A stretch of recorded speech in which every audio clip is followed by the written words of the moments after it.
The American networks, well, actually, I've only got access to CNN at the moment, but CNN, and I imagine the other American networks are completely focused right now on the Derek Chauvin trial. Um, so it's worth a little bit of commentary on that. There's a lot of things going on in the world right now. Um, Alexei Navalny, I'm just going to quickly run through some of the things that I've seen covered on other channels. Alexei Navalny, close to death, or at least in a very serious way. If that man dies, it will be on Putin's hands. The crisis in Myanmar, the unprecedented brutality of the junta. I say unprecedented, it's at least the worst violence there for a long time. Maybe not quite unprecedented, but it's shocking. More optimistic news, great scientific development today, which is the first helicopter launch on another body apart from Earth with the Mars endurance program. I believe it's called Endurance. There's a lot going on in the world, far too much to cover in one video. But yeah, Derek Chauvin is the big news in the United States. This is the most high-profile trial since the O.J. Simpson trials, and I think it might even be bigger in terms of its implications. Um, so I wouldn't like to be either Judge Peter Cahill or anyone on that jury because the pressure on them is going to be immense. But there's a few talking points around this that I'm thinking about. So a big conversation piece at the moment is the comments of Representative Maxine Waters. She's an 82-year-old black representative, and basically at a rally over the death of Dante Wright, um, she made comments to the effect of we need to get more confrontational. Um, and CNN's been covering this all day. Incidentally, there was one other big piece of news, at least in other circumstances it would be big news, and that is the former Vice President Walter Mondale has passed away at the age of 93. Don Lemon briefly mentioned it, and that was it. I think at any other time that would be big news. Obviously, Vice President isn't a former president, but still, Vice President. Mondale suffered one of the most disproportionate losses in American history. But I always got the impression he was a decent man, public servant, and he served his country for a long time. So in normal circumstances, that would get more attention.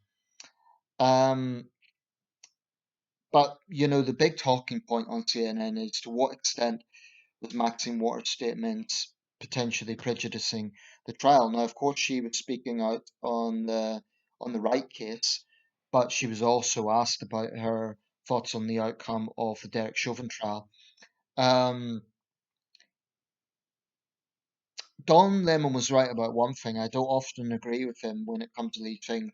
I think he's very much on the identitarian left when it comes to race issues. But he was right to say that the words of public figures matter. Now, already this is getting into the whole left-right thing because when the left was criticizing President Trump, or I'll rephrase that, when President Trump's critics were pointing out that he had inflamed the mob that stormed Capitol Hill in January, um, the right was pointing out at that time, well, what about all the incitement the Democrats were causing last year? Nancy Pelosi, among others, regarding stoking up the flames of discontent. Um, and now we see it again. And I've seen people say, well, she's just a representative. She's not president of the United States. I don't really accept that. She's an elected official. That's a position of power and responsibility. Words matter. And that's what Don Lemon said, and he's right about that. I still take issue with Don Lemon. I think, like a lot of CNN pundits, the way he handles race issues, just as an example, the way he spoke about the Meghan Markle fallout from that interview, speaks volumes. Now, even CNN was being somewhat responsible today in their coverage because they know this is a very volatile case. The state of Minnesota has very heavy security, Minneapolis in particular. There was protests outside the courthouse, which is, not going to help anyone. I don't see the point of protesting before a verdict's even been reached. Um, in terms of will her comments affect the jury? Well, this is a very, very high profile case. Former presidents have spoken about it. So for me, it's not that she has an opinion on the issue, which she has a right to have. It's the fact that she used that wording. We need to get more confrontational. There was a guy just being interviewed on CNN, and he claims that this was just wording relating to the civil rights era. I don't accept that. I think that they are provocative words. I think they're inflammatory words. Get more confrontational. Interestingly, the prosecution lawyers were arguing today that this isn't about the state of Minnesota versus the police, it's about the state of Minnesota versus Derek Chauvin. So they were pains to stress that. The jury selection has been absolutely meticulous. Any semblance of bias from any of the jurors, either way, has been taken into consideration and they've been ruled out. Judge Peter Cahill reprimanded public officials. He didn't name Maxine Waters by name, but it was obvious he was referring to her in terms of making statements on this. And I think he's right to do that. Um, even people who support Black Lives Matter and they say they want to see Chauvin prosecuted, they were annoyed by her comments because they know it will play into the hands of the defense team who will say that this could prejudice the trial. I'm not sure that it will. I don't think the jury will have had time to look at the news today. In fact, I understand they're under strict orders not to. So I really don't think that her comments will influence the jury. However, I do think that it's irresponsible. Do I think that her comments could incite violence? Well, it remains to be seen. No, not necessarily. I think ultimately rioters, arsonists, looters are responsible for their own behaviour. I've always believed that. And I hold the same principle to those insurrectionists who stormed the Capitol building. They are ultimately responsible for their own behaviour. Do I think Trump inflamed them? Absolutely. Absolutely. But this is where America's at. You have politicians on both sides who are stoking up the flames. Now, obviously, the President of the United States is a lot more powerful and influential than one representative whose name probably wasn't that well known before today. Maybe it was, I don't know. But I don't accept that that means that it's completely harmless. That was foolish at best. I think it was inflammatory, especially given how high emotions are over this issue. So, I think she should have worded that another way. She should have said, if the verdict is disappointing, we will keep pushing for justice or something like that. To say we should be more confrontational, um, it's like Nancy Pelosi's statements about, I don't understand why there aren't uprisings all over the country. So the left really cannot play innocent on this. They have inflamed tensions. In my opinion, CNN's coverage of race issues has often been disgraceful. The way they have distorted the overall situation on so many cases. Now, they are being more careful with this, but there have been other cases. I've often mentioned Nick Sandman, the Covington High School boy. They, among other networks and publications, were really vilifying him. In the end, it turned out that the overall picture was there was more to it than what they were saying. Um, this is referring to the young white guy who was a Trump supporter, and they all said, "Oh, young far right activist is squaring up to a Native American." It actually turned out the Native American was getting in his face. Um, I do think, as a general observation, the way that CNN, and I'm singling out CNN because it's what I mostly have access to regarding the American media, the way they handle race issues really, I don't think is professional. I'm not going to say Fox News is any better. I think sometimes on the other side, for example, Fox News has far too often been at the knee-jerk way of defending the police. I do think America's got problems, and I'm not going to say that there is not any racial component to that. That would be naive. I think it would be wrong as well. Um, but I do think that public figures need to be responsible in their words, especially when a case like this is so sensitive. Um, the problem is if the protesters and Black Lives Matter and other people who feel very strongly about this don't get a guilty verdict on all three counts, um, there's a very real chance that there will be serious unrest. Um, if Derek Chauvin is found guilty on all three counts, then I don't know what their response would be. I imagine they will welcome that. Um, but will there then be a retrial? Because his defense team will argue that the case was prejudiced. I don't know. I just hope this is resolved. I've never taken the position of defending Derek Chauvin. I think that regardless of what his background is, regardless of his substance abuse, regardless of his criminal background, some of it violent, all that matters is the details of what happened on that day. I do agree with that. I think that all that matters is the fact that for almost 9 minutes, Chauvin ignored the pleas of a dying man. Now, there's no way around that. There's no way around that. And I make this point. You can be, it's not incompatible to believe that Chauvin did act in an unacceptable way, that his actions led to the death of George Floyd, but also be very critical of Black Lives Matter as a movement and critical of the some of the narratives that are being put out. I don't accept this culture war attitude that you have to be one way or the other.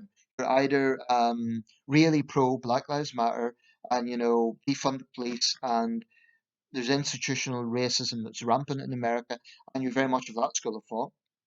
Or the other extreme is, there is no problems whatsoever. Nothing would happen if people just followed the rules, and there is no problem with police brutality. Those are both extreme positions.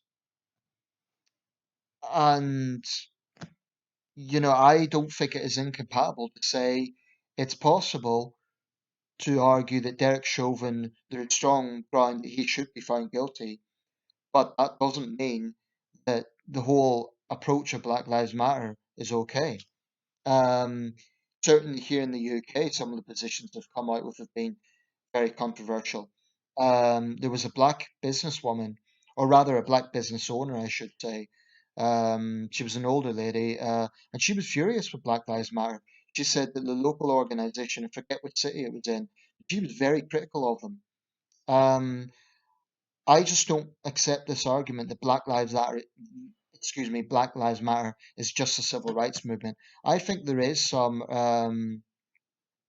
very cynical aspects to them and very negative aspects to them. I don't think they've particularly built bridges, but I'm not entirely critical of maybe every single activist. I'm not saying that. For example, there was young black men deliberately trying to calm tensions in Minneapolis, and I give them huge respect for that. They were going out, apparently handing out hot food, just talking to people, just trying to calm sentiments. I give them huge respect for that. I give huge respect to anyone who tries to be a peacemaker, tries to calm tensions. Um, America needs a lot more of that, so I give them a lot of respect. Um, Whatever the outcome of this is, it will need to be very solid. Like I say, I don't envy the judge, I don't envy the jury. Um, if Chauvin's found guilty on all three counts, then I imagine, like I say, activists will welcome that. But it doesn't mean that racial tensions in America are going to end overnight. There's been other, incidents with black men being killed. This thing with Dante Wright and, the police woman confusing her gun for a taser. Um, those sort of issues is going to be rigorous debate about, as there should be. But I really feel strongly, one thing I observe as an outsider is that there are people who want to put out a certain narrative, and that is the only narrative that's acceptable. You know, the, so far the coverage on CNN regarding Maxine Waters' comments, you can tell that they're covering it, but they're really trying to downplay it. Now, there is left wing double standards here because, okay, Trump's in a different position. But let's go lower down a bit. Let's talk about Republican Trump supporters who've said things. CNN would be all over them, attacking them as demagogues and far right and all the rest of it. But when it's left wing people doing it, when it's Democrats, then it's, well, it was a bad choice of wording. Maybe she shouldn't have said that. It's very much giving them the benefit of the doubt. Oh, but she didn't mean it that way. Or it's just going back to the civil rights era. One of the biggest problems in America, as I see it, as an outsider, is the failure of people to be consistent in their values. There is so much partisan rhetoric going on, and it's sad to see. I mean, on CNN, on the CNN side, they are so determined to endorse critical race theory. They're so determined to endorse the idea that America's a terrible racist country where it's awful to be black, and that's it. That's the only narrative that they really care about. They'll occasionally invite a token conservative, but that's much the same way as Fox News occasionally invited a token liberal. Now, the power that these networks have is very strong, I believe, and so as an outsider, I feel frustrated with the way they cover these things. They're quite smart about it because they will occasionally play the devil's advocate and ask the other question. They'll have people who will take the other point of view. But I do believe it's more tokenism than a genuine plurality of opinions. I do, and I think that's very unfortunate. Um, one of the CNN contributors tonight was saying the idea that Maxine Waters' comments will affect the whole trial is absurd. I agree with him to an extent. I don't think too much should be weighed on it. But by the same token, there's double standards. You know, when they're trying to downplay her words, yet when a right wing person says something, they'll be totally vilifying them. That is sheer hypocrisy. And I think she knew full well what she was doing with that. She was in a crowd at the time, she was among protesters. It was a popular statement. I'm not saying she didn't believe it, but it was reckless. And I think she should have chosen her words more carefully, given how tense feelings are. It's not to say that she should be neutral, but this is an ongoing trial. Literally, the jury is deliberating right now. So for her to come out with those sort of comments, I think was wrong. And she deserves the criticism that she's getting. Um, we don't have this sort of sensationalized trial in the UK because the British legal system's different. We don't have televised trials in that way. And, in a sense, I've mixed feelings about it because, on one hand, you could argue it's transparency. The public get to see due process, they get to see the evidence, they get to see the prosecutory, if that's a real word, arguments, they get to see defense arguments. On the other hand, there is potential for sensationalism. Now, I do think the way this has been handled in terms of the jury selection has been meticulous, has been quite professional. Those jurors have been really, really scrutinized as to what their views are. For example, even if they personally had property damaged, because obviously, if someone had their business damaged and then they went on a jury trial, they might be tempted to be very critical of the protesters who are for George Floyd. On the other hand, if they were, maybe black and they have been stopped by the police, they might have prejudice against the police. So it's right that the jury is being heavily scrutinized. But I just hope that common sense prevails. I hope justice prevails. I personally do think it would be, my gut feeling is it would be a travesty if Derek Chauvin totally got away with any sort of indictment whatsoever. I think that would be wrong. But I'm not a lawyer. This is a complex case. There's a lot of aspects to consider, and I just hope that there isn't violence. I really hope that the situation remains as calm as it can possibly be. And I think every individual has responsibility. Ultimately, adults are responsible for their own actions. So if there is looting, if there is rioting, Um, if there's peaceful process, all of that, it's down to the individuals involved. Probably there will be peaceful protest, if it's not the outcome that people want. But inevitably, as we saw last year, there was extensive trouble. There's no getting away from that. It's no good to say it was just a small minority and it was just a marginal thing. It was extensive trouble. So I just hope there isn't a repeat of that. But George Floyd's family does deserve justice, regardless of his background. He shouldn't have died that way. So his family does deserve justice. That's important, and I'll leave it there.